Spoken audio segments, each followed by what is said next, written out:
లూకా సువార్త 15వ అధ్యాయంలో నుంచి దేవుని వాక్యాన్ని మనము చదువుకుందాం. ఈ యొక్క ఉపమానము వాస్తవానికి 11వ వచనం నుంచి ప్రారంభమవుతుంది. కానీ యేసుప్రభు వారు ఇదే అధ్యాయంలో 3 ఉపమానాలు చెప్పారు, చిన్న చిన్నవి. ఇది కొంచెం పెద్ద వచనాలు. ఏంటి ఆయన చెప్పిన వచనాలు అంటే, తప్పుపోయిన గొర్రెపిల్ల కొరకును, తప్పుపోయిన నాణెం కొరకు, ఈ రెండిటి ఉపమానాలు కూడా ఆయన చెప్పి ఎక్కువ సమయాన్ని 11 నుంచి 32 వరకు తప్పుపోయిన కుమారుడు ఆయన గురించి కేటాయించడం జరిగింది. సో ఈ 15వ అధ్యాయంలో కేవలం ఈ 3 ఉపమానాలే ఉన్నాయి, ఇంకేమీ లేవు.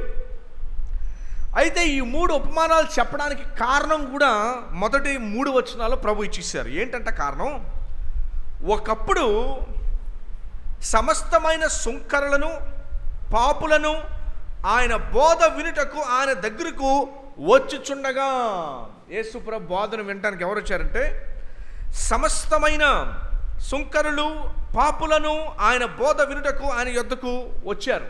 పరిసయ్యులను, శాస్త్రులను అది చూచి, ఇతడు పాపులను చేర్చుకుని వారితో కూడా భోజనము చేయుచున్నాడని చాలా సనుగుకొనిరి. వాళ్ళు సనుక్కున్నారంట. ఏమని? యేసుప్రభుని అప్పటికే బోధకుడుగా వారు కూడా అంగీకరించారు. అందుకనే నువ్వు మాతో కలిసి ఉండాలి, కానీ నువ్వు ఎవరితో కలిసి ఉంటున్నావు? నువ్వు పాపులతో, సుంకరులతో కలిసి ఉంటున్నావు. నువ్వు ఎవరితో కలిసి ఉండాలి? నువ్వు మాతో కలిసి ఉండాలి కదా. ఇతనేంటి వాళ్ళతో ఉంటున్నాడు? మేము ఎవరో వాళ్ళతో ఉన్నాం. వాళ్ళు అల్లంత దూరంలో ఉంటారు, వారు ఊరి చివరిలో ఉంటారు, అసలు మా దగ్గర కూర్చోడానికి కూడా వారు సరిపోరు. అలాంటిది ఈయనేమో వారితో సహవాసం చేస్తున్నాడు, ఫ్రెండ్షిప్ చేస్తున్నాడు యేసుప్రభు వారు అని చెప్పి ఒక విధంగా వాళ్ళకి కోపం, అసూయ, సనుక్కోవటం అన్నీ వచ్చేసినాయి. ఎందుకంటే ఆయన చేస్తే మాతో ఫ్రెండ్షిప్ చేయాలి, వాళ్ళతో ఉన్నాడేంటి అని సనుక్కున్నారంట. ఇది యేసుప్రభు ఎరిగి ఈ ఉపమానాన్ని చెప్పారు. అర్థమైందండి? వాళ్ళు ఏం సనుక్కుంటున్నారు? ఈయనేంటి ప్రభు, ఈయన బోధకుడే ఉండి వేశ్యలతోనూ, పాపులతోనూ, సుంకరులతోనూ వాళ్ళతో సహవాసం చేస్తున్నాడు. బోధకుడు ఎవరితో సహవాసం చేయాలి? మిగతా బోధకులతోనూ, శాస్త్రులతోనూ, పరిశీలతోనూ, యాజకులతోనూ వారితో సహవాసం చేయాలి. ఈయన ఎవరితో సహవాసం చేస్తున్నాడు? ఓకే, ఇది వెనకాల ఉన్న వాళ్ళ ఆలోచన. వారికి ప్రభు ఎలా సమాధానం చెప్పారంటే ఒక ఉపమానంతో సమాధానం చెప్పారు. ఏంటి ఆ ఉపమానం అంటే,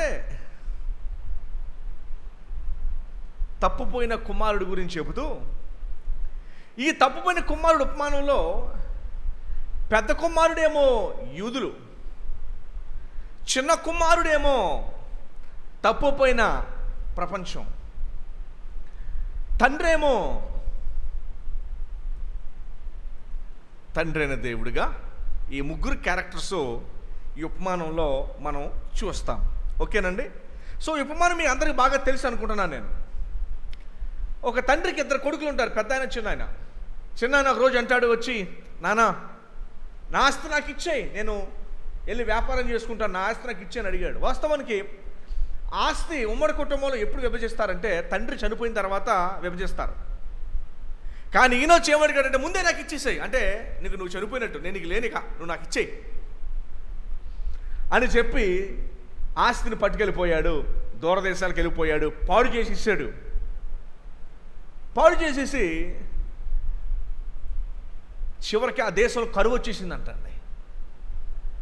అప్పుడు ఒక వ్యక్తి దగ్గర పనిలోకి జాయిన్ అయ్యాడు. ఆ వ్యక్తి పందులు గాయమన్నాడు. ఘోరమైన పని ఏంటంటే, యూదులు అసలు పందు దగ్గర కూడా వెళ్ళరు, అసలు అసహ్యం, వాళ్ళకి చాలా అసహించుకుంటారు. చివరికి ఏ స్థితిలోకి వెళ్ళాడంటే, అవి తింటున్న పట్టు, ఆ ఆహారాన్ని తినడానికి కూడా ఏదైనా దుస్థితి లేకపోయేసరికి అవి కూడా నెట్టేస్తే ఏమొచ్చిందండి? ఇక్కడే ఇంపార్టెంట్ పాయింట్, చాలా ఇక్కడే ఈ ఉపమానంలో కీలకం ఇక్కడే ఉంది, తాళం ఇక్కడే ఉంది దీనికి. అదే మనం చూడబోతున్నాం ఈ రోజున. రాగానే వెంటనే నా తండ్రి ఇంట ఎంతోమంది పనివారికి కావాల్సిన ఆహారం ఉంది, నాకు కలిసి ఇది కూడా లేదని చెప్పి ఇంటికి బయలుదేరుతుంటే తండ్రి దూరం నుంచి చూసి, ఈ నడక నాకు తెలిసిన నడక. తెలిసిపోద్ది కదండి, తండ్రికి తల్లికి నడక తెలిసిపోద్ది. వెంటనే పరిగెట్టుకుంటూ వచ్చి ముద్దు పెట్టుకొని ఇంట్లో తీసుకెళ్ళి, ఉంగరాన్ని తొడగండి, కుటుంబం ఉంగరాన్ని, ఫ్యామిలీ రింగ్, ఇతను మన కుటుంబీకుడు, నా కుమారుడు, ఆ ఉంగరాన్ని తొడగండి, ఫ్యామిలీ ఉంగరాన్ని తొడగండి. చనిపోయిననుకున్న నా కుమారుడు తిరిగి వచ్చాడు, విందుని చేయండి, క్రొవ్విని దూడను కోయండి, విందుని చేయండి అని చెప్పి విందు చేయించి, బయట అన్నయ్య పనులను చూస్తూ, ఏంటి పై లోపల ఏదన్నా శబ్దాలు జరుగుతున్నాయి, హడవడేంటి అంటేసరికి ఆ పనులు అన్నారంట, మీ తమ్ముడు తిరిగి వచ్చాడయ్యా. తిరిగి వచ్చాడా? ఆడెదిగి వచ్చాడు? ఆడ ఆస్తాడు పట్టుకుపోయాడుగా, ఆడికి ఇంట్లో ఇంకెక్కడేం పనికా అనేసరికి తండ్రి బయటకు వచ్చి, స్థితిని అర్థం చేసుకున్న తండ్రి బయటకు వచ్చి అన్నాడు, నాన్న ఉన్నదంతా నీకే కదా అని చెప్పి బొజ్జగించి లోపల తీసుకెళ్తాడు. తండ్రి చెప్పిన మాట ఏంటంటే, కుమారుడు నువ్వు ఎల్లప్పుడు నాతో ఉన్నావు, నావన్నీ నీవే, మనం సంతోషపడి ఆనందించుట మంచిది, యుక్తమే. ఈయన తమ్ముడు చనిపోయి తిరిగి బ్రతికెను, తప్పిపోయి దొరికినని అతనితో చెప్పాను. ఓకేనండి. ఈ ఉపమానము జనరల్గా మీరు చాలాసార్లు వినే ఉంటారు, కానీ అసలు ఈ ఉపమానం లోపలే ఉందో తెలియాలి మనకి. నేను ఎప్పటికీ మీకు 7 ఉపమానం లోపలే ఉందో చెప్పాను నేను. మరి ఎంతమంది దాన్ని గుర్తుపెట్టుకుని గ్రహించుకుని అందులో ఆనందిస్తున్నారో నాకైతే తెలియదు, కానీ అసలు లోపలే ఉందో వెతుకుదీయాల. ఎందుకంటే ప్రభు వారి ఉపమానం ఎందుకు చెప్పారంటే, యేసు ప్రభుని చూసి అనుకున్నారు ఇది నిజంగా జరగలేదు. తప్పుమన్న కుమారుడు నిజంగా పెద్దోళ్ళు లేడు, చిన్నోళ్ళు లేడు, తండ్రి లేడు, ఉంగరం లేదు, ఏమీ లేదు. ఇది ఒక కథ, ఇది ఓకే, ఉపమానం జరగలేదు. కానీ కథ, ఆ ఉపమానం ఎందుకు చెప్పాల్సి వచ్చిందంటే, శాస్త్రుల పరిశీలి యేసు ప్రభుని చూసి అన్నారంట, ఈయనేంటి పాపులతో కూర్చుంటున్నాడు అని సనుక్కుంటే అది విని ఈ కథ చెప్పాడు. మీకు అర్థమైందండి? అని సనుక్కుంటుంటే ఈ కథ చెప్పి. సో మనకేం అర్థం కావాలంటే, యేసు ప్రభువులో సనుక్కునే వారికి ఈ కథ ఎందుకు చెప్పాడు, అసలు ఈ కథనే ఎందుకు చెప్పాడు? మరలా జ్ఞాపకం పెట్టుకోండి, ప్రతి ఉపమానము పరలోక రాజ్యం మర్మమే.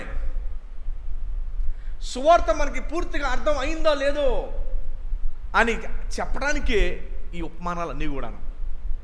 ఓకేనండి. సో ఉపమానాలని మనం ఇప్పుడు లోపలికి పరిశీలిద్దాం. ఎందుకంటే ఈ ఉపమానాన్ని మీరు చిన్నప్పుడు వినేశారు, చిన్నప్పటి నుంచి. ఏమండి? చిన్నప్పటి నుంచి ఉపమానంలో కథ గుర్తుంది, కానీ అసలు లోపలే ఉందో తెలియలేదు. ఆ లోపలికి ఇప్పుడు వెళ్దాం. 11వ వచనం నుంచి మనం వెళ్దాం. చూడండి,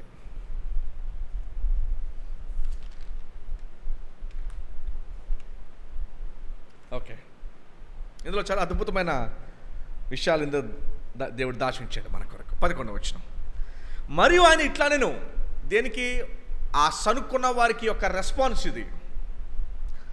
ఒక మనుషునికి 2 కుమారులు ఉండిరి, వారిలో చిన్నవాడు తండ్రి ఆస్తిలో నాకు వచ్చి భాగ్యమేమని తండ్రిని అడుగుగా, అతడు వారికి తన ఆస్తిని పంచిపెట్టాను.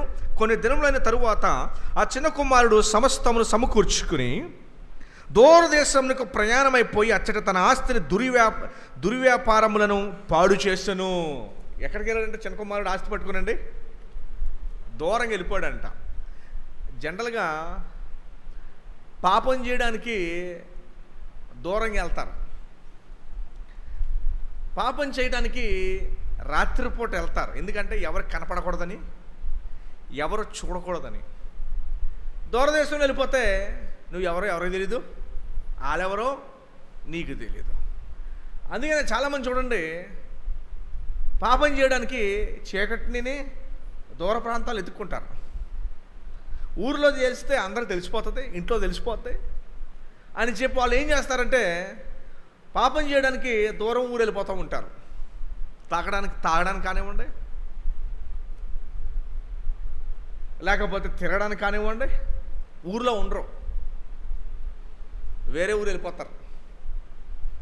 సో పాపం యొక్క లక్షణం ఏంటంటే, దూరం చేస్తే దూరం వెళ్ళిపోతాం. వాస్తవానికి మనం చేసిన పాపం వల్లనే దేవునికి దూరం అయిపోయాం మనం. ఆ దూరం ఇంకా దూరంగానే కంటిన్యూ అవుతుంది ఈ రోజుకి. మనుషులు ఈ రోజుకి ఇంకా దూరం జరుగుతూనే ఉన్నారు. ఏమండి, యవనస్తులు చూస్తూ ఉంటాం, ఒకసారి దూరం వెళ్ళిపోతూ ఉంటారు. ఎందుకు దూరం వెళ్ళిపోతారు? ఈ దూరం ఎక్కడ మొదలైంది తెలుసా? ఆనాడు ఆదాము, మీ తండ్రి అయిన ఆదాము దాక్కున్నాడు.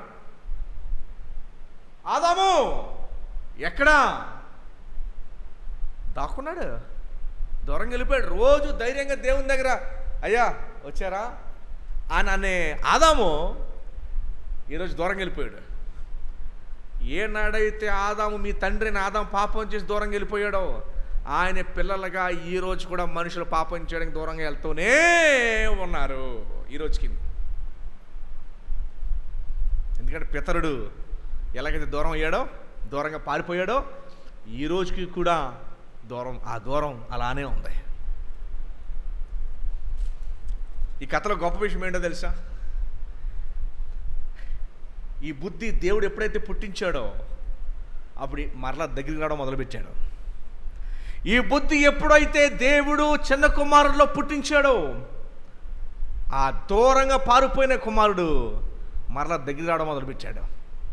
ఏమండి? సో ఎప్పుడు మనం దగ్గరగా అవుతామో తెలుసా? దేవుడు మన హృదయంలో కార్యాన్ని చేసినప్పుడు, ఆయనకి మనం లోబడినప్పుడే మరలా దగ్గరికి వస్తాం. లేదు అంటే దూరంగా పారిపోతూనే ఉంటాం. ఏమండి? తర్వాత చూడండి 14వ వచనం. అదంతా ఖర్చు చేసిన తరువాత ఆ దేశమందు గొప్ప కరువు రాగా వాడు ఇబ్బంది పడసాగి వెళ్ళి ఆ దేశస్థుల్లో ఒకరి చెంత చేరాడు పనిలోకి. అతడు పందులను మేపుటకు తన పొలంలోనికి వానిని పంపాడంట. అసలు వాస్తవానికి యూదులకి అసలు పందులంటే వారు ఏ మాత్రం ఇష్టపడరు.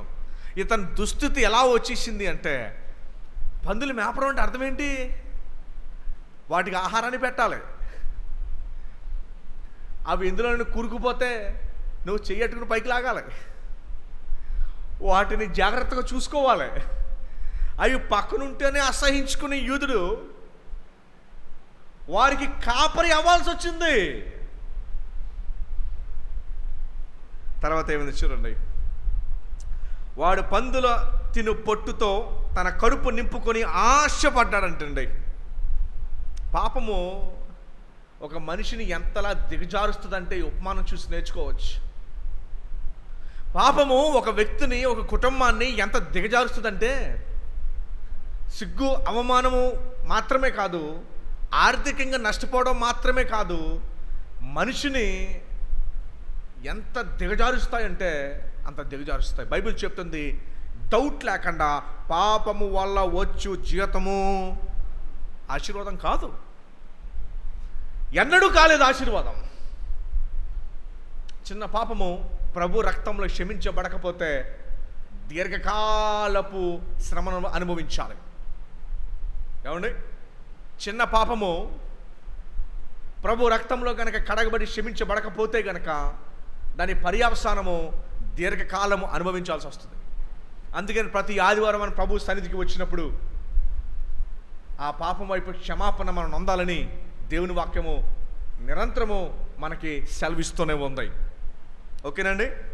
వాడు పందులు తిని పొట్టుతో తన కడుపు నింపుకొని ఆశపడ్డాడు, కానీ ఎవడును వానికి ఏమీయూ ఇవ్వలేదంటండి. ఇవ్వకపోయేసరికి అయితే బుద్ధి వచ్చినప్పుడు వాడు, నా తండ్రి యొద్ద ఎంతో మంది కూలివాండ్రకు అన్నము సిద్ధముగా ఉన్నది. ఏమొచ్చింది అతనికి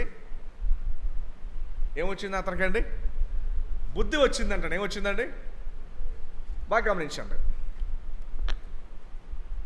ఇక్కడ ఈ ఒక్క నిమిషం వెరీ ప్రాముఖ్యం. బుద్ధి రావడం అంటే దేవుడు అతని హృదయాన్ని తెరిచాడు. ఇది దేవుడు చేసిన కార్యం. బుద్ధి వచ్చిందన్నది అతని స్థితిని చూసుకొని అతనికి వచ్చిన బుద్ధి కాదు. పాపం ఎలాంటిదంటే మరణం దాకా తీసుకుపోద్ది. అతని వల్ల అతనికి బుద్ధి రాదు, దేవుడే అతనికి బుద్ధిని తీసుకొచ్చాడు. దేవుడే అతని హృదయాన్ని తెరిచాడు, జన్మింపజేశాడు నూతనంగా. ఎఫెసీ 2:1 మాట ఉంటుంది, మీ అపరాధముల చేతను మీ పాపముల చేతను మీరు చచ్చిన వారై ఉండగా క్రీస్తు మిమ్మును బ్రతికించెను. అతనికి బుద్ధి వచ్చిందంటే అర్థం ఏంటంటే, అక్కడ యేసు ప్రభు వారు తన చనిపోయిన తన హృదయాన్ని తెరిచాడు, బ్రతికించాడు. అది దేవుడు చేసిన కార్యం. ఇతను దుస్థితి చూసుకొని చిచ్చిచ్చి నేను ఎలా అయిపోయానంటే, అసలు పంది మేపడానికే వచ్చినప్పుడే రావాలి. ఇది అతనికి వచ్చింది కాదు, ఇది దేవుడు అతనికి తీసుకొచ్చింది. బుద్ధి వచ్చినప్పుడు వాడు అన్నాడంటే తనలో, నా తండ్రి యొద్ద ఎంతోమంది కూలివాండ్రులకు అన్నము సిద్ధముగా ఉన్నది, నేనైతే ఇక్కడ ఆకలికి చచ్చిపోవచ్చున్నాను. నేను లేచి నా తండ్రి యొద్దకు వెళ్ళి, తండ్రి, నేను పరలోకమునకు విరోధముగాను నీ ఎదుటకును పాపము చేసి తిని. పాప క్షమాపణ ఏంటి? ఈ మాట ఏముంది ఇక్కడ? ఏమన్నాడు? తండ్రి, నేను పరలోకమునకును విరోధముగాను నీ ఎదుటను పాపము చేసి తిని. ఒక వ్యక్తి పాప క్షమాపణ ఎప్పుడు అడుగుతాడంటే దేవుణ్ణి, ముందు వచనంలో దేవుడు అతని హృదయాన్ని తెరిచినప్పుడు, దేవుడు ఎప్పుడైతే అతను బ్రతికిస్తాడో, దేవుడు ఎప్పుడైతే అతనికి రక్షణ ఇస్తాడో, ఇచ్చిన తర్వాత కలిగేది ఏంటంటే పాప క్షమాపణ. ఒక వ్యక్తి పాప క్షమాపణ చేస్తున్నాడు అంటే అర్థం ఏంటంటే, దేవుడు ఆ వ్యక్తి హృదయాన్ని తెరిచాడని అర్థం. అదే మనకి దేవుడు ఇచ్చిన ఆశీర్వాదం, దీవెన. ఏంటి దేవుడు మనకి ఇచ్చిన ఆశీర్వాదం, దీవెన ఏంటంటే, ఒక వ్యక్తి హృదయాన్ని దేవుడు తెరిచాడు. ఆ వ్యక్తి హృదయం దేవుడు తెరవడం బట్టే పాపక్షమ, దేవా నన్ను మన్నించనని ప్రార్థన చేశాడు. తర్వాత వచనం 19, ఇక మీదట నీ కుమారుడునని అనిపించుకున్నటకు యోగ్యుడును కాను. మానవులుగా మనం ఎవరం కూడా కుమారులుగా ఉండడానికి యోగ్యత లేదు మనకి. అదే ఇక్కడ ప్రభు చెప్తున్నాడు. ఆయన పరిశుద్ధతకు వ్యతిరేకంగా పాపం చేసిన మనం ఎవరికి కూడాను ఆయన కుమారులుగా ఉండడానికి యోగ్యత లేదు. ఏమండి, ఎఫ్ఎస్సీలకు రాసిన పత్రికలో ఒక మాట ఏమిటో తెలుసా? ఆయన మిమ్మల్ని పరిశుద్ధులుగాను నీతిమంతులుగాను మిమ్మల్ని ఆయన కుమారులుగా చేసుకున్నాడని మాట ఉందే. జనరల్గా వచ్చినాను మీరు అందరూ, దేవుడు నన్ను కుమారుడు చేసుకున్నాడా, సరే అయితే ఓకే చేసుకునే అని చాలా సులభంగా తీసుకుంటాం. కానీ వాస్తవానికి కుమారులు అవ్వడానికి అర్హత లేదు. ఈ వచ్చిన మనకి ఏం నేర్పిస్తుందంటే, ఆ తప్పు మీద వాడు అంటున్నాడు, నీ కుమారుడి అని నేను అనిపించుకోవడానికి నేను యోగ్యుడను. యోగ్యత లేదు మనకి. ఆయన కుమారులుగా పిలువబడడానికి మన యోగ్యత. గొప్ప విషయం ఏంటంటే, దేవుడు అతనికి ఇచ్చిన గ్రహింపు ఎట్లాంటిదంటే, యోగ్యత లేదని తెలుసుకున్నాడు. నాకు యోగ్యత, నన్ను నీ కూలి వారిలో ఒకనిగా పెట్టుకొనమని అతనితో చెప్పుదనని లేచి తండ్రి యొద్దకు బయలుదేరాడంటే. ఇందులో మనం ఈ విషయాన్ని గ్రహించాలి. దేవుడు తిరిగి మనల్ని ఆయన కుమారులుగా చేసుకోవడం అంటే ఏంటో మనకు అర్థం కావాలి. వాస్తవానికి మన కుమారులుగా అయ్యామని అనగానే చాలా సులభంగా దాన్ని మనం తీసుకుంటాం. ఇక్కడ ఈ యొక్క ఉపమానం మనకు నేర్పిస్తున్న పాఠం ఏంటంటే, ఆయనకి కుమారులుగా మనం అయ్యే అర్హత ఏ మాత్రమును మనకి లేదు.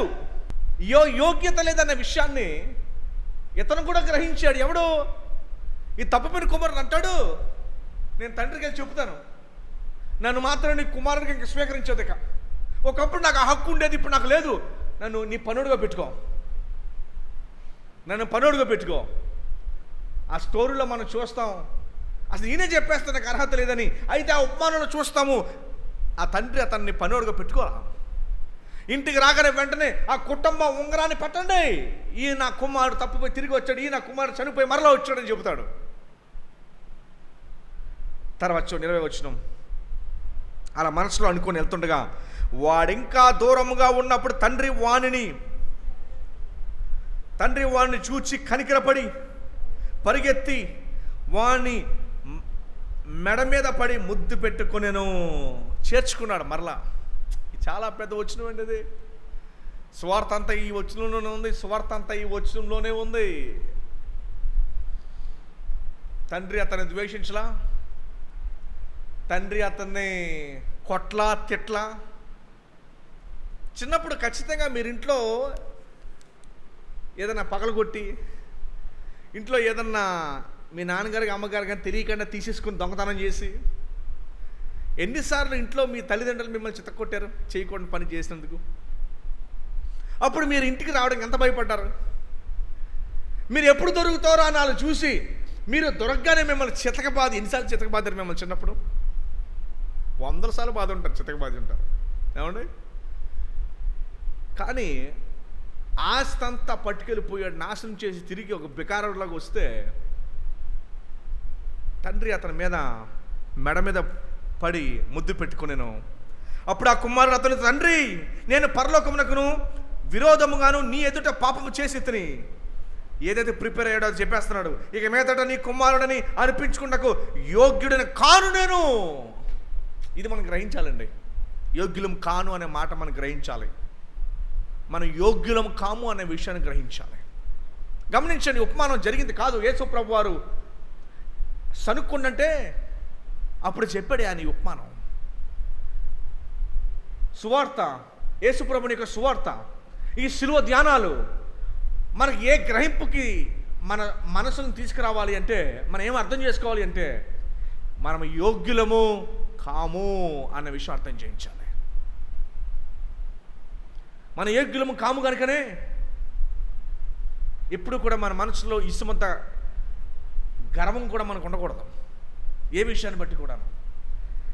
ఈ సువార్త మనం నేర్పించే పాఠం ఏంటంటే, మేము యోగ్యులము కాము. ఆయనను పరిశుద్ధ గ్రంథాన్ని దేవుడు మన చేతిలో పెట్టాడు. ఈరోజు మనం బైబిల్ గ్రంథాన్ని ఓపెన్ చేసి చదువుకున్నాము అంటే, యోగ్యులము కాని మనల్ని ప్రపంచంలో ఏ గ్రంథము పరిశుద్ధ గ్రంథం అని పిలవబడలా. ఏ డిక్షనరీ కూడా పరిశుద్ధ గ్రంథం అని పిలవబడలేదు. కేవలం ఒకే ఒక పుస్తకము, దానికి ఇవ్వబడిన పేరుకి, పుస్తకానికి ముందున్న పేరు ఏంటంటే హోలీ, పరిశుద్ధత అనేది కేవలం ఈ ఒక్క పుస్తకానికి చెందింది. ఈ పరిశుద్ధ గ్రంథము మన చేత పట్టుకొని పరిశుద్ధమైన యేసు ప్రభుకి శరీరంలో ప్రతి ఆదివారం రొట్టె రసంలో మనం పాల్గొంటున్నామంటే యోగ్యులము కాము అని గ్రహించాలి మనం. అది మన చేతిలో ఉండటము, అది మనం భుజించడము, ఆయనకు రక్తానికి సాదృశ్యమైన రసాన్ని భుజించడము, మనము యోగ్యులము కాము అని గ్రహించాలి. కుమారుడు గ్రహించాడు. తండ్రి నన్ను పరివారుగా ఉంచుకో, నీ కుమారుడిగా ఉంచవద్దు, నేను యోగ్యుడు కాను అని చెప్తున్నాడు. ప్రతి ఆదివారం మనం దాన్ని అర్థం చేసుకోవాలండి, గ్రహించాలి, సత్యాన్ని గ్రహించాలి. యోగ్యులు కాము మనల్ని ఆయన పరిశుద్ధ గ్రంథం మన చేతిలో పెట్టాడు. యోగ్యులు కాని మనల్ని ఆయన కుమారులుగా పిలిచాడు. యోగ్యులం కాని మనల్ని ఆయన పరిశుద్ధ బల్ల మన చేతిలో పెట్టాడు. యోగ్యులం కాని మనల్ని ఆయన పరలోక రాజ్యానికి ఆహ్వానిస్తున్నాడు. యోగ్యత కూడా మనకి లేని మనల్ని, ఇది మనం గ్రహించాలి. ఇది గ్రహించాలి. ఇది యోగ్యత ఉందని అనుకోవద్దు అసలు ఎన్నడూ కూడాను. ఇసమంత యోగ్యత కూడా లేదని తెలుసుకోవాలి మనం. పోయిన వారం కూడా నేను జ్ఞాపకం చేశాను. యోగ్యత లేని మనల్ని ఆయన పరిశుద్ధ గ్రంథాన్ని చేత పట్టుకునే స్థితికి మనం తీసుకొచ్చాడు మనల్ని. ఇది గ్రహించాలి మనం. గమనించండి, ప్రతి ఉపమానము పరలోక రాజ్యం మర్మమే. ప్రతి ఉపమానము సువార్త అర్థమైందా లేదో దాని గురించే. ప్రతి ఉపమానం కేవలం ఒకే ఒక పాయింట్, నీ బట్టి కాదు నా బట్టి అని చెప్పడమే ప్రతి ఉపమానం. ఇక్కడ కూడా అది మనం చూస్తున్నాం. యోగ్యత లేదు నాకు, తండ్రి అయినా కూడా యోగ్యతను ఇచ్చాడు. అందుకని ఇక మీద ప్రభుని వెంబడించేవారు, అమ్మో నేను వెంబడించాలా అని కాకుండా అత్యంత అభిమానంతో, ప్రేమతో, నేను ఎలాగైనా సరే వెంబడించి ఆ ప్రేమ బలవంతం చేస్తుంది. అట్టి ప్రేమతో మనం ప్రభు కొరకు ఏం చేసినా వెంబడించినా కూడాను. ఏమండి, తర్వాత వచ్చడానికి వద్దాం. 22. అయితే తండ్రి తన దాసులను చూచి ప్రశస్త వస్త్రములు త్వరగా తెచ్చి వీనికి కట్టి వీని చేతికి ఉంగరము పెట్టి పాదములకు చెప్పులు తొడిగించుడి. ఏమండి, క్రొవ్విన పశువు త్వరగా తెచ్చి వీనికి కట్టి వీని చేతికి ఉంగరము పెట్టి, ఏ ఉంగరం? కుటుంబం ఉంగరం పెట్టి పాదములకు చెప్పులు తొడిగించుడి, క్రొవ్విన పశువును తెచ్చి వధించుడి, మనము తిని సంతోషపడదుము. ముందు తప్పుపోయిన గొర్రెపిల్ల విషయమై, తర్వాత తప్పుపోయిన నాణ్యం విషయమై కూడా పరలోక రాజ్యంలో గొప్ప సంతోషం ఉంటుందని మనం చదువుకున్నాం.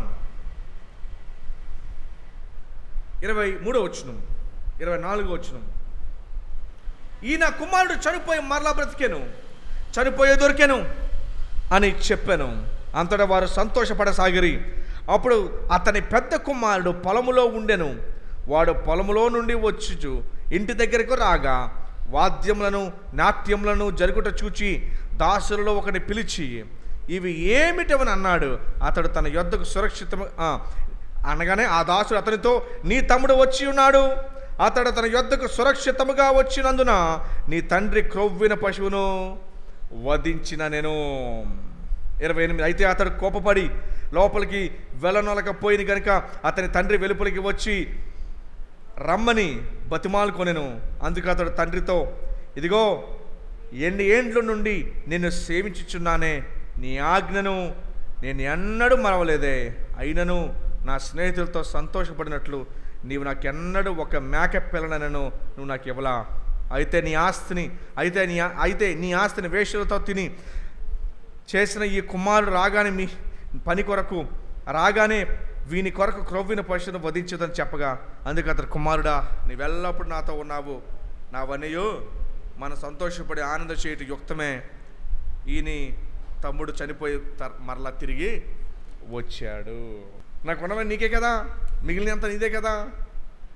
ఈ కథ ఏం జరగలేదు. పెద్ద కుమారుడేమో యూదులు శాస్త్ర పరిచయాలతో అసలు వాళ్ళు సరుక్కుంటుంటే ఈ ఉపమానం చెప్పాడు ఆయన. సో ఆ శాస్త్ర పరిచయాలకి ఈయన ఇస్తున్న మెసేజ్ ఏంటి? పెద్ద కుమారుడేమో శాస్త్రని పరిచయాలని పోలి ఉన్నాడు. సో శాస్త్ర పరిచయాలు ప్రభు ఏం చెప్తున్నాడు అక్కడ? అయ్యో మీరు చాలా మంచి మీరు పాటించారు అన్నాడు కదా. ఒక్క మేకపిల్ల వాళ్ళది, 2 సంవత్సరాలు నీ కొరకు నేను ఆడు వెళ్ళిపోయాడు. అసలు మళ్ళీ ఎలాగొచ్చాడు? అసలు ఆడు వెళ్ళిపోయిన వ్యక్తి ఖర్చుపెట్టేసి వెళ్ళిపోయాడు. మరి నా పరిస్థితి ఏంటి? కనీసం నాకు ఒక మేకపిల్ల కూడా ఎప్పుడూ ఇవ్వలేదు. నాకు నా ఫ్రెండ్స్తో కాసేపు పార్టీ చేసుకుంటుంటే జీవితకాలం నీకు సేవ చేశాను నేను. అలా కాదు నాన్న అని చెప్పి లోపల తీసుకొచ్చాడు. అన్నీ నీవే కదా, అయినా యుక్తమే మనం సంతోషించడం. యేసు ప్రభు అక్కడ శాస్త్ర పరిస్థితి ఏమంటున్నారు? అసలు ఇలా సరుక్కున్నారు ప్రభుని.